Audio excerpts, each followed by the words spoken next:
Hello, and thanks for joining today's presentation, How to Maintain Your New Year's Resolution. For many of us, New Year's is a time for fresh starts and new beginnings. We get to set the reset button for all those unhealthy habits and behaviors we did in the previous year.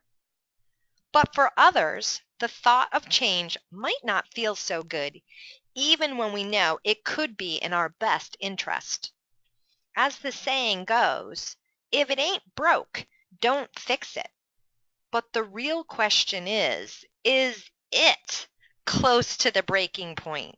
And that's where New Year's resolutions come in. My name's Lisa Holland. I'm the president of the Stay Fit Plan. I'm a registered nurse, and I've been in the health promotion industry for over 25 years of my 27-year nursing career.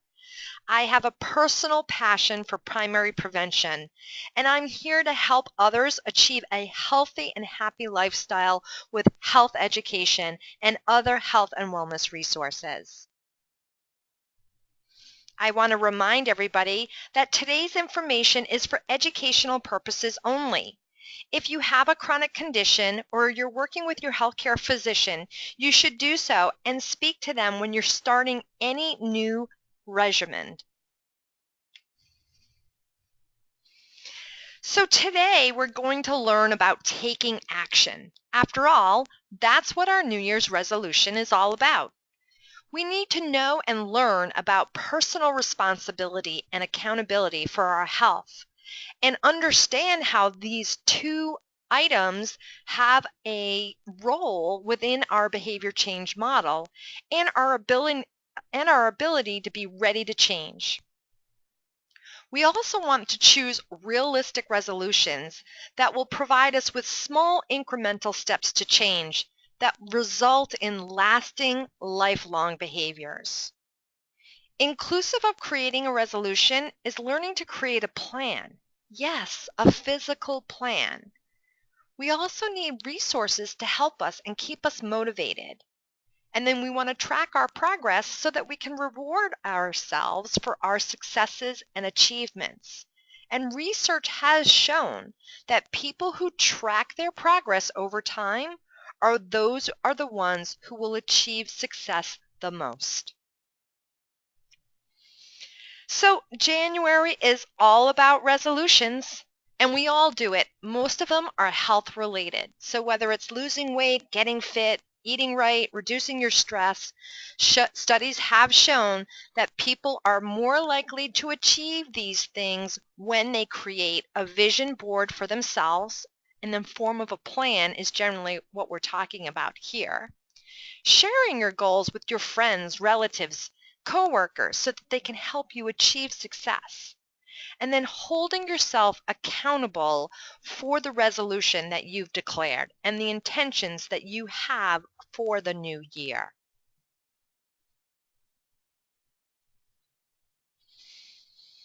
Personal responsibility is the idea that human beings choose, instigate, or otherwise cause their own actions. To be successful in behavior change, we must take personal responsibility for our current state of health. We are how we are because we made the choices. We chose to overeat. We chose not to exercise. We chose to take on that extra workload and therefore are stressed out. You get the idea. Once you take responsibility for your current state of health, you can then move to the next steps and hold yourself accountable to make the behavior changes that you want. You know, as a nurse of over 20 years, I've spent the majority of my career focused on population health management. And I definitely can say that I haven't seen anyone change their health behaviors unless they were willing to be responsible for their own health. Yes, I've supported them, but it was for those who were willing to be responsible for the actions that they declared. These individuals embraced that they were in control of their health and that was their responsibility to embrace behaviors and lifestyles that would lead to overall health and well-being. You must want to change, And you must want to be empowered to do so through an intrinsic motivation that's personal to you, meaning that something from deep inside you is motivating you to achieve your goals and your intentions. Good health will provide you with the ultimate reward. If you become accountable and responsible for your health, you will be able to achieve a sense of satisfaction in accomplishing your health goals. Not to mention, you'll be saving a lot of money because you won't need to spend money on medications and other healthcare related expenses. And who doesn't like a lot of money? Slightly different from responsibility is accountability. As defined here, the accountable part of your personal responsibility is the willingness to be responsible. In health, this can be a little fuzzy. Many times we like to blame history or family history, the actual disease state. Oh, there's nothing I can do about it, it's genetic. While healthcare professionals do recognize that these can be influential barriers to change, the reality is that when you are motivated and willing to be accountable for actions that promote your optimal well-being, you can improve the state of your health no matter what that barrier is. I know, it's all easier said than done.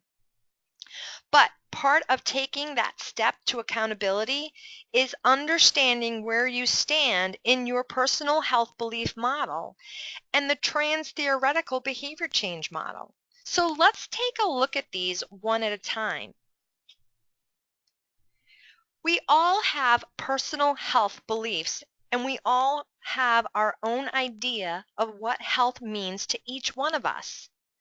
This is represented by the health belief model shown here. Depending on your willingness to be responsible for your health, you migrate through each aspect of this model in a very different way. This is also known as your readiness to change, with the ultimate goal leading to, and hopefully, the adoption of preventive practices and healthy behaviors and lifestyles that will promote your optimal well-being and quality of life for a lifetime.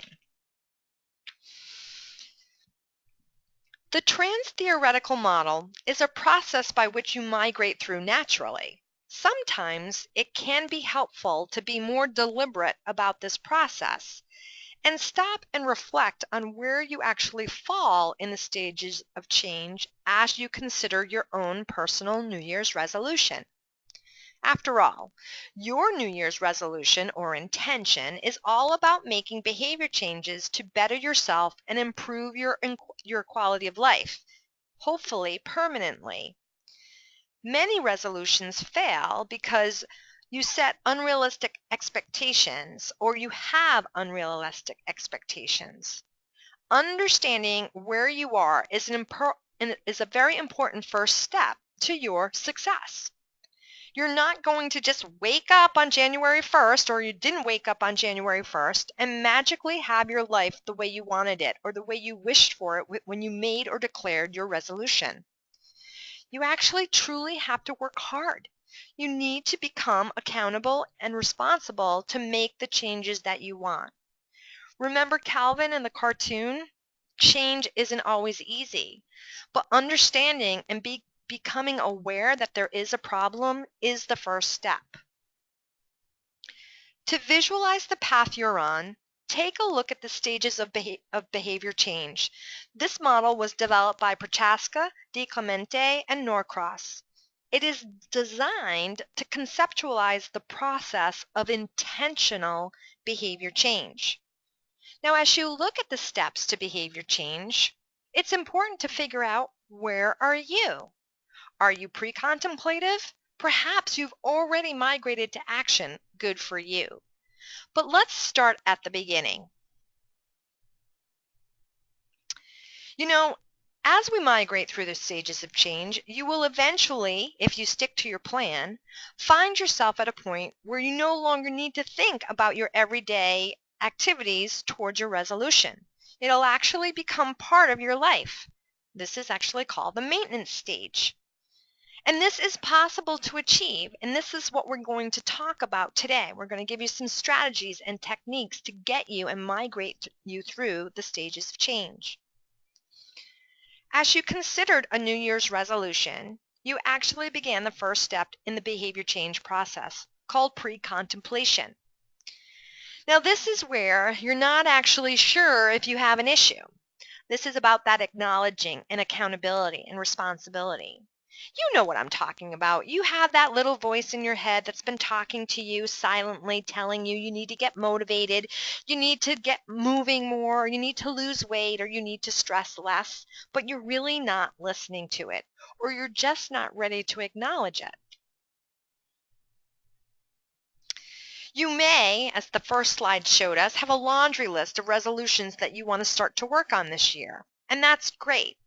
But to be successful, you need to consider and choose realistic goals and expectations for yourself. Did you hear me? Yes, I said a goal and one goal. You want to choose one resolution to focus on. Giving all of your attention to one realistic goal will give you the path to success. You know, our unhealthy behaviors, they don't develop one at a time, they develop over the course of time. Thus, replacing unhealthy behaviors and lifestyles will require you to attack one element at a time. Don't get overwhelmed and think that you have to reassess everything in your life. So many times this is what we do. We create this big laundry list of resolutions and we never get to them and we give up before we even start. Instead, work toward changing one thing at a time. Okay, so this puts us at contemplation, where, okay, you've become aware and you are ready, or at least in a desired mode to change. You've looked at that laundry list of things that you wanted to do, and you're going to focus on just a few, and then you're going to select one. So you're listening to that little voice in your head. And you need to be thoughtful in this process. Think about, are you going to be looking for a temporary fix with a very discrete beginning and an end? Or are you thinking about making a lifelong change? These are important points to consider, as it will dictate how you are going to prepare and engage in your action plan. You know, remember, it's not an overnight fix.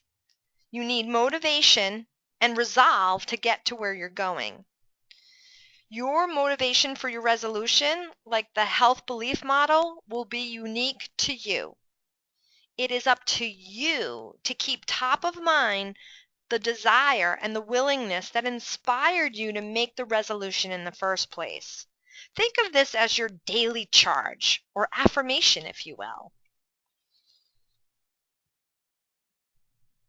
Your journey to achieve your New Year's resolution may include some bad days, or even weeks, or even times when you think you can't do it at all. This is where you need to pull into your inner strength, your willpower, and other aspects and support systems to keep you going. This is called refueling. Think of it as a refueling station where you get gas every single time you make a stop. This is going to keep you going, especially when you hit those hard spots. Personal strengths can be great to tap into. For example, if you're trying to lose weight and if you're having a bad week, you might think of a creative way to come up with a new menu design that will keep you motivated and keep going with your weight loss plan.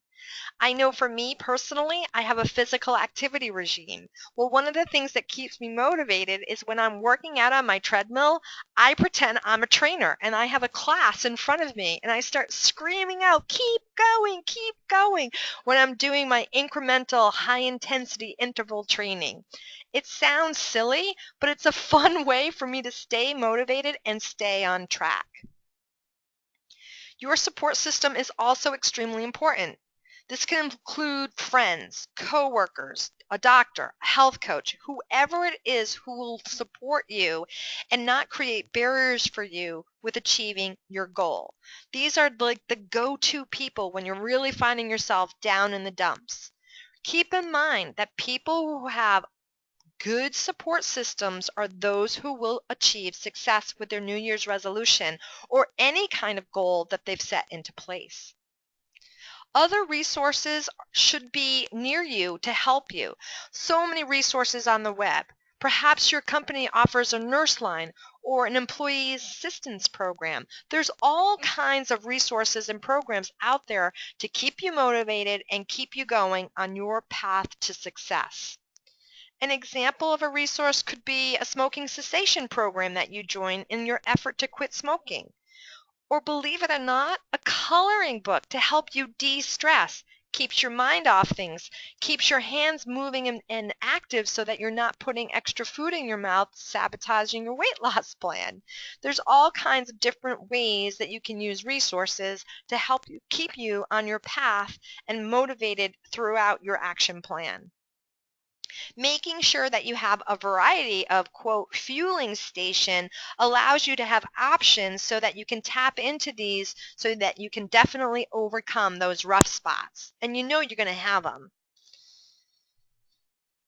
So we talked about setting those realistic goals and your intentions for your New Year's resolution. And this is the preparation stage. And we're going to move into that action stage once we start to plan what we want to do. I caution you, though, that you really do want to write down a plan of action. This is so important. It's like that vision board we talked about. When you can visualize where you're going, you are more likely to engage in the activities that you want to do or accomplish in order to meet ultimately your goal. I'm going to use the following examples to demonstrate setting a realistic resolution with focused intentions. As I go through these exercises, I want you to think of your own personal New Year's resolution. Was it focused? Do you have a plan? Did you create a timeline? These are good questions to ask yourself, and we're going to migrate through this process, and hopefully if you haven't done this, you can kind of take a back step and go in, make your plan, make your timeline so you can be successful. Let's take a look at a few of the most popular resolutions. Get healthier, save money, stress less. These are really great intentions, but what do they actually mean? Get healthier could mean losing weight or eating better. Saving money could mean paying off your credit card debt. And stressing less could include adding stress-relieving activities to your daily activity life. But again, something's really missing here. And what I hope you're understanding is that while these are great intentions and they're great focused goals, how are you going to get to these goals? And this is where we need to kind of get more focused and measurable. Again, inviting you to only select one New Year's resolution to ensure that you are successful. So let's look at stress. This is a common one. So you declare, my New Year's intention is to stress less.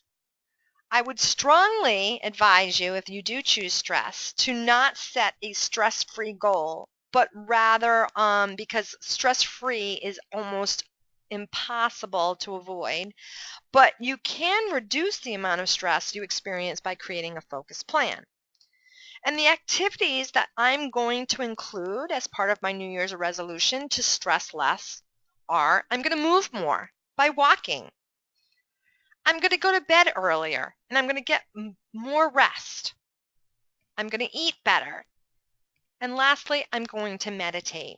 Okay, we're getting there because these are great activities to ultimately that stress less goal. And each one of these has been clinically proven to reduce stress. But we're still missing something. So what's next? Okay, let's get a little bit more granular and set some very specific, measurable goals for each one of these activities. The importance of your success is to have very specific, measurable goals, also known as SMART goals. Having these activities is great, but it's not enough unless you have a very discrete plan of what you're going to do and how often you're going to do these. Putting this plan into action is going to help you by determining when you're going to do something. And the best news is that this is your plan, so you can make it as flexible as you want. So let's look at the walking. It's a great activity. We know that it reduces stress. Physical activity reduces stress. But my plan is, incrementally, I'm going to go for a 15-minute walk every day during lunch.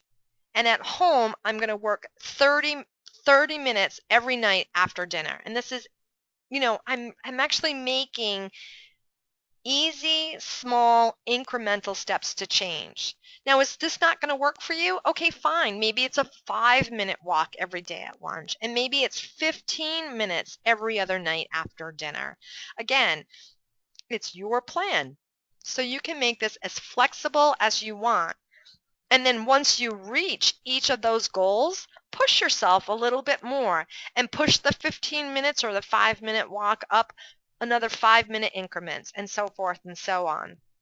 Because when you think about it, for example, with the sleep, if you're going to go to bed 30 minutes earlier every other night, or maybe 10 minutes early each night, it all adds up, and you're getting the rest your body needs, and you're doing the physical activity your body needs to meet your goal of stressing less. Okay, action. It's time for action. So we've mapped it all out. We know we know the activities that we're going to do. The time now is to engage in those activities that you've mapped out. Keeping in mind, again, that that plan should be flexible, not only based on your level of exertion and engagement depending on where you are in the stages of change, but also so that you can make adjustments along the way, leaving wiggle room for those unexpected disruptions that come about in life in general, so that you can still continue to meet your goals. Creating a physical plan is part of this process. I hope you're not rolling your eyes out there and you're saying, I don't have time to create a plan. It is your vision board. It is what you need in order to achieve your objectives. A physical plan includes those small incremental steps, the activities you're going to do, those SMART goals that we've just talked about, and then lastly, a timeline. This is the end point, or the by when. So if you're going to lose weight, are you going to lose 20 pounds? And when are you going to lose that by? Again, keeping that accountability and responsibility of health in play here with your plan. Make each one of those activities a priority in your timeline. Remember, you are a priority. This is your health. This is your life. You're important. You should make them an appointment just like you would a doctor's visit or a meeting at work. And also, be sure to plan ahead. It's not enough to plan out a week or even a month when you're just starting out. You need to plan out at least 6 months in advance as it relates to your focused New Year's intention and those activities that you want to do. Why? Research has shown that it takes at least 3 months for an individual to start a new habit that will actually turn into a sustainable change. So you need to map out a timeline for at least 6 months toward meeting your goal. As you work on reaching your resolution, you may also want to keep track of how you're doing, which milestones you have met. This is so that you can reward your victories and also look for opportunities for improvement. This will help you be accountable and responsible for your health once again. Track your progress. Keep your plan in an accessible place. Maybe it's your purse or your wallet. Maybe it's that vision board on your fridge. Keep in mind which goals you have to work on each day, each week, or each month. Tracking those activities at least daily or every other day to making sure you're keeping on pace and you're meeting your personal plan. A good way to track yourself is to create a resolution diary. It's a small notebook, a diary, if you will, of how you're doing with your personal plan. Maybe just an entry each day of where you're at, something positive. Again, an affirmation, or maybe a barrier that you've found in terms of reaching your goal so that you can overcome it for next time. If you don't think that the resolution diary will work for you, there are other ways to track your progress. If your resolution was to work out, oh my goodness, there are so many ways that you can track your activity out there. There's Fitbit devices, there's apps, there's so many things that you can do. If it's weight management, there's MyFitnessPal with food tracking, and there's so many others. I'm not endorsing any particular app that's out there. You need to find the one that's right for you. But these are great ways to track your progress, and in many cases, there's social networking so that you can link with other people, and we talked about that social support leading to success. Just make sure you stick with it and track your progress. Okay, we have declared our intention. We have focused on one particular goal. We have included all of the activities that we're going to do. They're measurable. We've created a plan, and we've made it. We've actually made the behavior change, and we're feeling really great. We're all finished, right? Not exactly. Maintenance is about making sure you don't go back to those old habits. So let's talk about some of the things that you can do to sustain your new behavior change for the long term. So making sure, one, that as you're migrating towards your goal, that if you do find that there are personal setbacks, that you can overcome those. And that's, again, using those charging stations to help you overcome certain barriers. And if you find you're missing a goal, just reset that button and start all over again. It's okay to fail. Pick yourself back up. Just don't quit. Rewarding yourself can be a great way to also achieve your goal. Don't focus on guilt, regret, and punishment. Those things might be a great way to motivate you in the beginning, but they're not great motivators over the long run. Figure out a way to reward yourself for each of your achievements. That way you'll be intrinsically motivated to keep going and to meet your goal. You can use a traditional reward setup, such as giving yourself something each time you reach each one of your goals. This might be an hour block of TV time for your favorite television show or your movie. It could be buying yourself something. Whatever reward will motivate you, it's really up to you.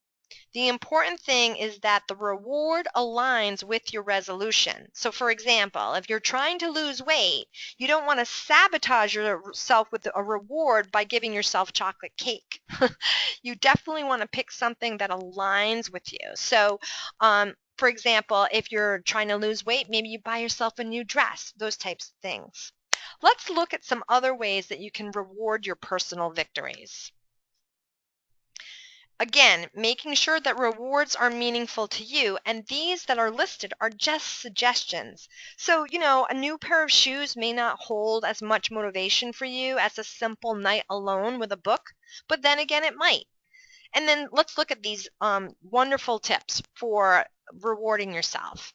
Take a vacation or give yourself a weekend getaway. Even someplace close by. The change in environment sometimes can be rejuvenating. Take a day off from an activity. Especially if you have a physical activity goal, you should be giving yourself a day off to rest and rejuvenate. Number 3, I absolutely love. Put $1 in a jar every time you meet a goal. And by the time you get to $50, take that money and go treat yourself. Maybe it's a massage or a spa treatment, or you go to a movie, 5 and 6 here. Buy yourself a gift certificate to a sports club, those types of things. Perhaps you go and do something outdoorsy. You go hiking or canoeing. Read a good book. Celebrate 100 days. So look at your plan, and on the 100th day, if you've met all of your rewards, go out, celebrate, pat yourself on the back. And then lastly, make sure you're finding time to be by yourself, giving yourself the time to renew and bring forward mindfulness, and just be satisfied with the fact that you've achieved your goals and you've reached your New Year's resolution. So many times we forget to reward ourselves just through simple affirmation of who we are and what we've accomplished. Good habits are as addictive as bad habits and a lot more rewarding. The only way to create a habit is to continuously perform the behavior repeatedly. We become what we repeatedly do, which is why activities and tactics like affirmations really work. When you repeat a positive affirmation day after day after day, you will actually become what that affirmation is. After all, a habit is just that, something you do repeatedly. The key is to break the old habits and make sure you continue to repeat the new healthy habits until they naturally become your new and improved way of life.